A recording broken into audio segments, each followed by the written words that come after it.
Hello.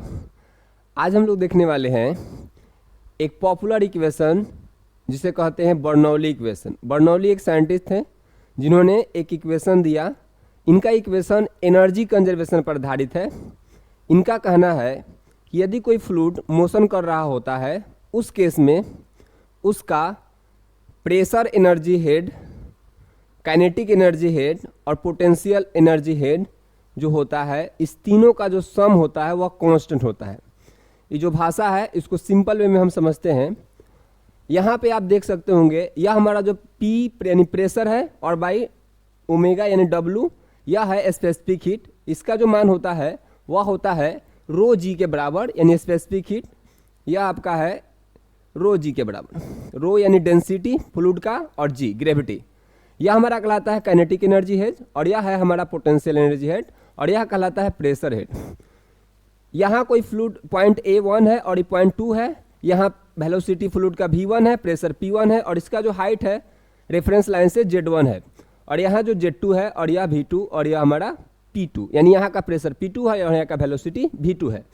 तो fluid जब motion कर रहा होता है तो इस पॉइंट का टोटल एनर्जी हेड और इस पॉइंट का टोटल एनर्जी हेड आपस में बराबर होता है, यानी बर्नौली का इक्वेशन जो आधारित है आपका एनर्जी कंजर्वेशन पर आधारित है। इनका कहना है कि किसी बिंदु पर यदि वेलोसिटी यदि हम बढ़ा दें तो प्रेशर का मान का होगा, घट जाएगा। ये बहुत इंपॉर्टेंट पॉइंट है। यानी एनर्जी को कंजर्व करने के लिए यदि आप वेलोसिटी का मान बढ़ा रहे हैं तो प्रेशर को घटाना पड़ेगा और प्रेशर का मान यदि हम बढ़ा रहे हैं तो वेलोसिटी का मान क्या करना पड़ेगा, आपका घटाना पड़ेगा।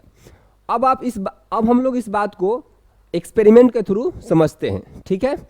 बताए हैं कि यदि किसी बिंदु पर, यानी बर्नौली के इक्वेशन के अनुसार यदि किसी बिंदु पर यदि वेलोसिटी का मान बढ़ाया जाए तो वहाँ पे प्रेशर का मान क्या होगा, कम होगा।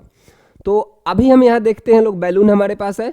अभी हम यहाँ पे जो एयर मोलिक्यूल है, यानी जो यहाँ एटमॉस्फेरिक एयर है, यहाँ का जो हम हवा है इसको हम हटाते हैं।